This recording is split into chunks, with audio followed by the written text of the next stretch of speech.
Okay, so when it comes to this, what we're gonna do is we're gonna demonstrate. I'm gonna do a demonstration. So what I'm gonna do is I'm gonna build an R Shiny and go from there. So I'm gonna first click on Shiny Web Application. Great. I'm gonna name my folder. Since this is naming the application as well as the folder, the directory. So I'm just gonna say Iris folder scatterplot. Okay. Boom. I'm going to save it as one file. And the directory that I'm going to be in is I'm going to go to my desktop and click on my data science folder, and that's going to be where I want my project to be stored. Okay. They use underscore is good. So now I'm going to press create. So if you remember from yesterday, when I run this, right, when I run this, I'm going to get my old faithful geyser. I think this is in Wisconsin. No, in Wyoming. Old Faithful Geyser. Okay. But I don't want this plot. I want to use Iris. So let's go ahead and build this. I'm excited. So one of the things that you got to stop this because it's a web application. It's not on the web, but it's okay. It's on the web. So when it comes to this actual application, building this, how do I say? One of the first things I want to do is just show you Iris is 150 rows. But there's four quantitative variables. So what I want to do is be able to display these four quantitative variables. So, or at least display it in the scatter plot. And so, as you saw in the old faithful geyser, I turned it off, but you can slide this thing. You can slide this. So there's different. We call these widgets. There's different widgets that you can use to actually play with data. So what we're gonna do is actually implement. I believe it's called. Give me one moment. A new widget. It's called. Come on. It's called select input. So select input. So before I show you this new thing, let me just show you what I'm gonna do. So what we're gonna do is we're gonna create some inputs that we can actually manipulate data with. So we're gonna create some inputs. So let me show you what I mean by that. So stop this. It's called comma select input. So if I start typing, it should show up. Okay, good. Select input. Um, the information that I'm going to be passing into our system is going to be all called xvar. So let's say for the x-axis, x variable, xvar. Okay, and when to the user, so that's what the computer is going to call it. What we're going to call it, what you're going to see is called the label. We're going to call this the x-axis. Okay, the x-axis. And then in terms of the users, the choices that the users will be able to choose is going to be any of these variables, whether it's sepal length, sepal width, petal length, petal width. And so choices that should come up. I store this information in a list. That's kind of, I've never taught you what that is. Just know this is how we store the information. If you decide to stick with me for the summer, we'll go go a little deeper on what a list is. But those are my choices, and I think that's about it. So when I run this, nothing should happen. So mind you, if you're doing this on your own, you're watching and you're doing, make sure you include this comma.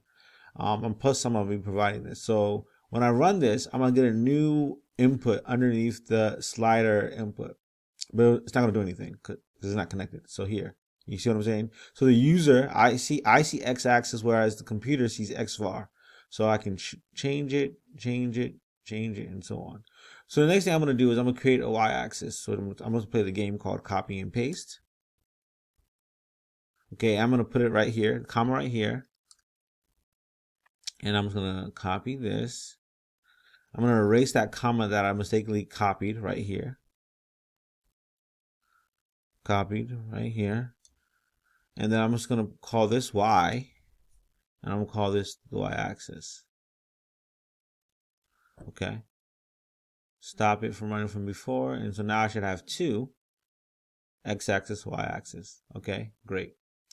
So without going into too much detail, I mean, I didn't learn all this until like maybe the 50th R Shiny.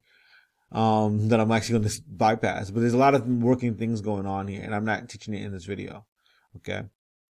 And so what I'm going to do now is just create if I wanted to, I haven't touched this file, but I'm gonna, show it to you real fast.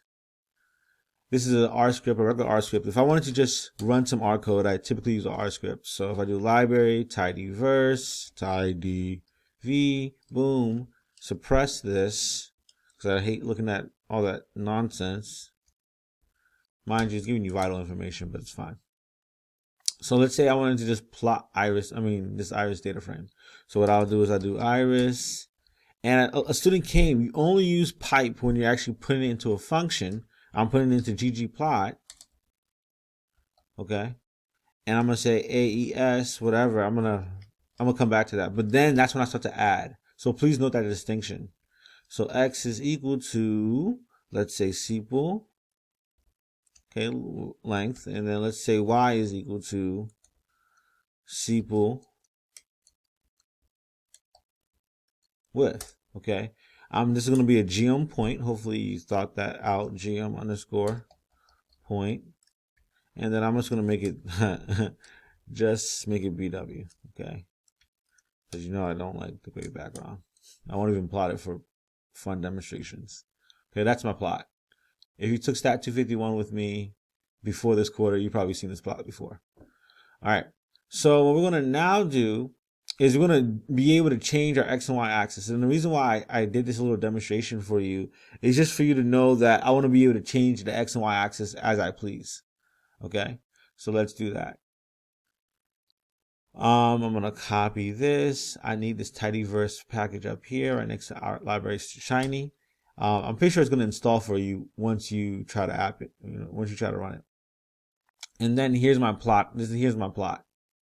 I'm gonna do two things, and we're pretty much done. Really cool. So that's I love Shinies.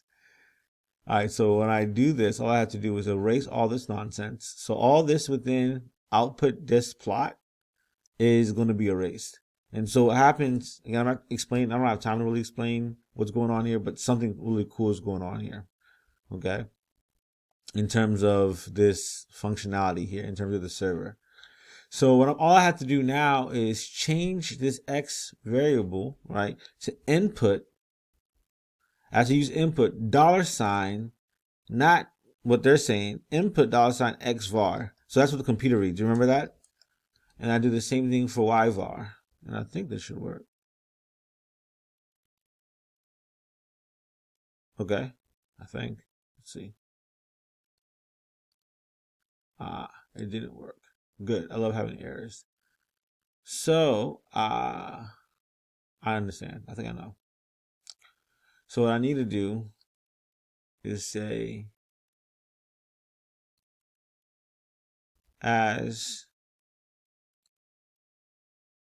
those are the variable. Give me a second. String. Let's try this again. Boom, got it. I'll tell you what I did in a moment. I love having errors, and I do it and fix it on the fly in less than 7 minutes, right? Really cool. I love this. So let's go back to the R and let me tell you what happened. So what's happening here is it's passing this information as a string, and strings are a certain kind of type, but we need to make sure when it's passed as a string that the ggplot reads it as a string. So I need to make sure I just write that there. Okay. And so again, we now have an R Shiny. At least know how to build the R Shiny. Oh, this is here. Why is this here? Oh, I don't like it. Let's change it. Let's get rid of it. So what I'm gonna do is get rid of this from line. If you kept lines the same as me, it's line 26 to 23. That's gone. I'm gonna change the name to be Iris, so it's the title panel. Title. Oh wow, I'm a Iris data. Okay, good. All right, so now we have all this. All right, thank you all for watching. Have a good day.